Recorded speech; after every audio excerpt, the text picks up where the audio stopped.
So let me introduce you to my next guest then. Belinda Core from Birmingham is a national speaker and a host and the founder of branding agency BK Networks. She's been recently awarded for her work, including getting Outstanding Young Achiever of 2025 by the Asian Chambers of Commerce. And Belinda is in the studio with me. Hello. Hello. Welcome. How are you? I'm well, thank you. Nice to see you again. It's been a while. It has, since the International Women's Day event, which was my first time with you, and now I'm back here how many months later? Congratulations on your awards, by the way. Thank you. Absolutely brilliant. How'd you feel? Shocked. Really? Shocked. I turn 30 next month, and I have been telling everyone this year I need an award before I turn 30. I need an award. Like, I've been in everyone's ears, and I know they're sick of me. And 2 weeks ago, I attended the Asian Chambers of Commerce. I was nominated for Outstanding Young Achiever, but I was up against amazing people from KPMG, Chase de Vere, all these amazing, massive companies. And then here you go, Belinda from BK Networks. And I was like, you know what? I'm just here to support people and for some free food, really, you know. And that's usually why I go to events, I'll be honest. No, literally. And when they said my name, I was in such shock. I was ready for them to say other people that I was with, and I had my camera ready. So did you not have your speech prepared then? Were you that off guard, really? Like, I mean, if you're anything like me, you'd have practiced, with a hairbrush in front of the mirror when you were a little girl. So did none of that come screaming back to you? I think I was just in like, oh my gosh, like I wasn't ready for this. And in all honesty, I wasn't going to attend. I'm a very resilient person, I would say, but when you hear no so many times, you kind of just get a bit bored of it, and you're like, what's the point, kind of thing. And but you did it. I did. You did it. Well done, you. And yeah. So tell me about your line of work and how you got into it and what inspired you to start up BK Network. So BK Network started officially in 2020. I'd always wanted to have something of my own. I always wanted to put on an event, but I was very shy and timid coming to the end of my teenage years. I was a very confident young person, though. In school, I was in every dance show. I was always just pushing myself outside my comfort zone, but I got hit really badly in my later teenage years with something called eczema. And it was something that I had dealt with all my life, but it was never bad to the point where it affected my confidence. And when I was about 14, 15, it really affected my confidence to the point where I wasn't socializing, I wasn't dancing anymore, I wasn't doing anything, to the point where I couldn't even look in the mirror. It really impacted my confidence. And was it on your face? It was everywhere. Was it? It was my hands, my face, my body. It was everywhere. And as a teenager, your skin and how you feel, it's such a big thing. Oh, mate, honestly, I know how you feel. Look at my hands. I've got it as well, and it's I totally hear you, because I try and hide away. Yes. Whenever I have a flare up, and I'm just trying to hide those parts of my body, because it's awful. Yeah, and it's how it just makes you feel.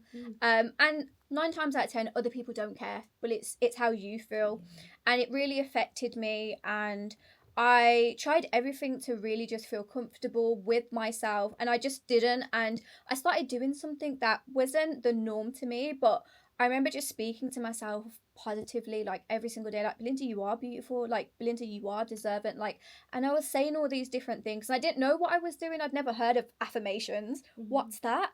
And slowly but surely, I built my confidence. I was going out there, I was working, I was doing all these different things. And again, like I said, I'd always wanted to do something where I was able to put on events or work in events. And we all know how it is to try and get a job now in any industry. It's really hard. And I tried really hard to get a job in events or marketing or any of these kind of stuff, and it just wasn't happening for me. So I said, you know what? If people aren't going to give me the opportunity, I'm just going to create it for myself. And in 2020, I put on my first event. It was under B events, BK events, not B events. That's an IFRAS's. And I just put on an event. It cost me £90 altogether. And from there, I just started to just do more events, just do things that I wanted to do things that I thought, you know what could go wrong? what's the worst that could happen, other than help me build my confidence, help other people build their confidence, and really just put myself out there. I didn't really know what I was doing, but I just knew I had to do something. Take it till you make it, eh? Exactly. So you touched upon something there. You said help others build up their confidence. So tell me, how have you been doing that? I think people want to be seen. And I think for a lot of us, we maybe from the households that we've been in, we're kind of what we want and who we are and identity is kind of pushed to the side, and it's more like go and do this and go to university and be this person, and you never actually find yourself. And for me, as someone who delivers confidence workshops, who's worked with young people for many years, it's all about allowing someone to be seen. And I think when someone is seen and someone knows who they are and someone knows that someone believes in them, I think it allows them to really just come outside their comfort zone and actually look at themselves differently, because everything is a mindset, isn't it? Of course. And do you know what's lovely about you, Belinda, is that you had your own personal struggles. You know, you didn't feel that confident in yourself.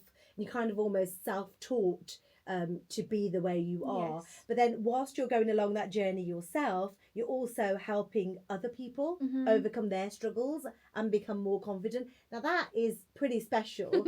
How did you navigate that? And what was it like dealing with whatever you were going through whilst trying to motivate others? I think it helped me to keep me on track.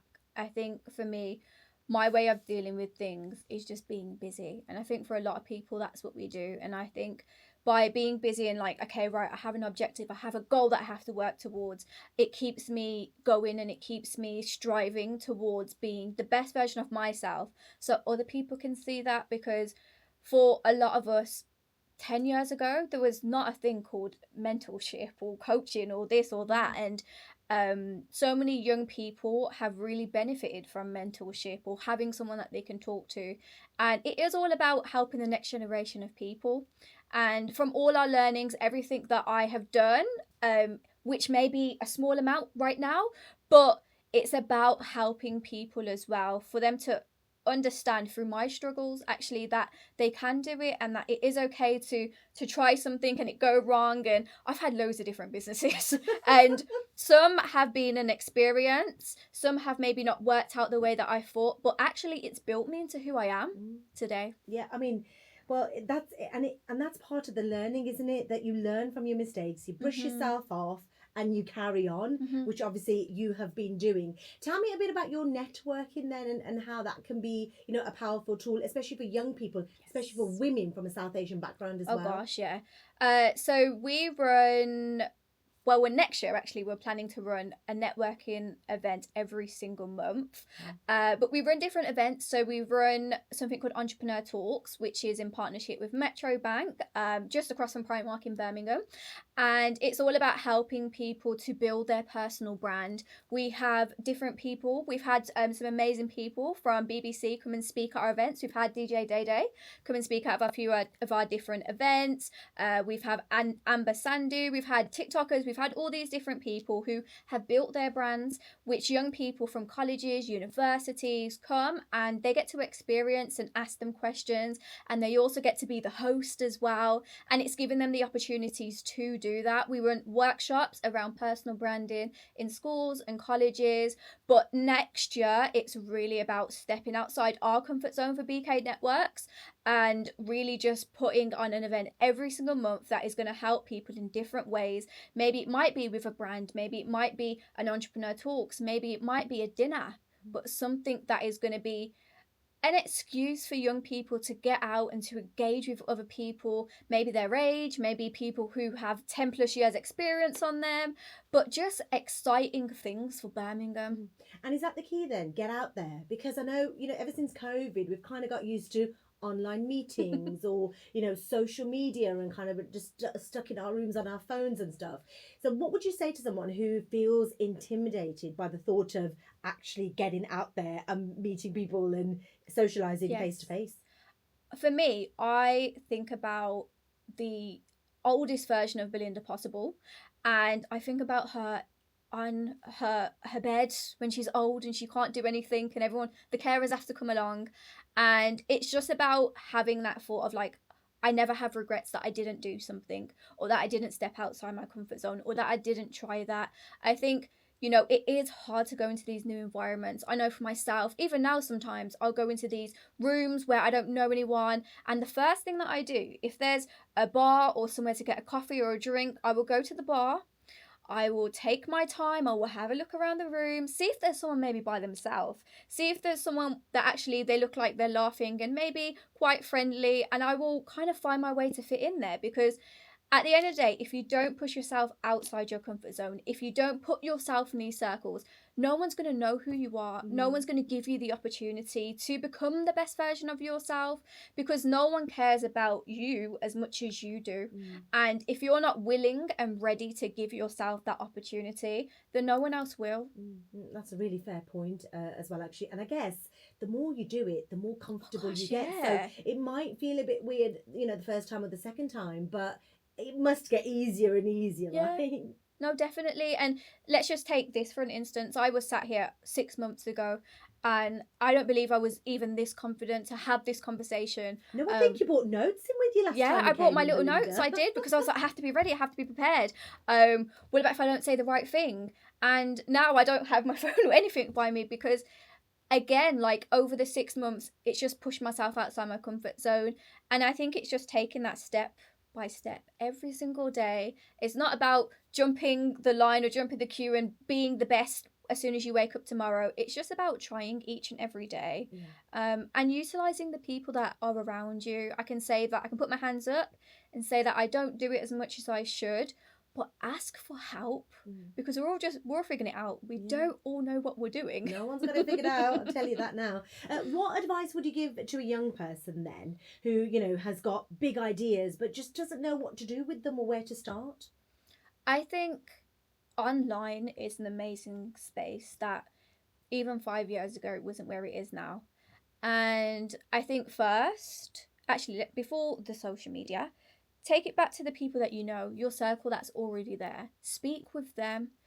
If you can engage in a conversation with them about maybe a specific topic or something that you want to do, speak with them and build your confidence from the people that you already know. Once you can feel comfortable with them, then maybe go online, create maybe a TikTok account, maybe a different account. Don't tell anyone.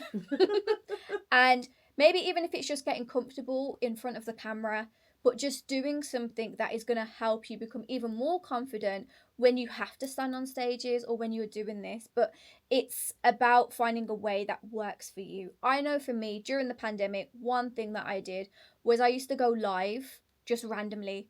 I was like, I'm just going to do it. Don't know what I'm doing. Don't know what I'm going to talk about. Yeah. And obviously people would jump on and jump off. But actually it was just a way for me to be like, what's the worst that can happen? And for me, I look at other people who, you know, they push themselves outside their comfort zone. They do something that's different. They create content, and they will always get the opportunities because they're seen. And it's about being seen. It's about being seen so other people can know what you do, but they can also give you the opportunity to be like, oh, actually, we know so and so for that particular thing. You need to be the go-to person. And the only way that you can do that is by letting people know, this is who I am, this is what I do. Whether it is in person, whether it is online, whether it is at a networking event. And my DMs are always open anyways. I love sending a voice note. So I'm always here to help anyone that's got any questions, maybe doesn't feel comfortable, wants to grab a coffee or a hot chocolate, as I like to have. But it's not about having it all figured out. Where can people find you, Belinda? They can find me on Instagram at Belinda Call S, or on LinkedIn, Belinda Call. I'm always on my phone. I'm not a big sleeper. I'm a workaholic. But yeah, you can always find me there. I'm always trying to put content out and post on my stories and post things, because I always say to people, if there's no content, it didn't happen. So many people do amazing things, but they don't have anything to show for it. They don't have any testimonials. They don't have any videos. You know, we can use our phone to get content now. And that's what we do at BK Networks. Is all about content creation, helping people with their personal brands, because it's a big thing right now. And we're always here to help. Any questions, anything that anyone needs. were always here, because I've had to build my personal brand, not knowing what I was doing. And as I've mentioned, in the past 2 weeks, I've won 2 awards, which is crazy to me. 2 that I wasn't expecting. The first one I was a finalist for. The second one was an honorary one. But it goes to show that anyone can achieve anything. I'm just a young girl, a little Indian girl from Ladywood, who just tried to figure out life, who I was told by so many people in my environment that I was going to be the only one who made it out of my area, of my environment. And that kept me going, because if I could not be defined by my environment and the people that I was around, which wasn't always the greatest people, or the people's in the greatest of situations, but it was, I can then help people who are in them situations too. Oh, Belinda, honestly, I feel inspired just listening to your words. I could listen to you all evening. Honestly, I really, really could. Thank you so much for coming in and speaking to us. Honestly, it's been an absolute pleasure to see you again in the studio. There's Belinda Cole from Birmingham, speaker, host, and founder of BK Networks. Woo! All the very best.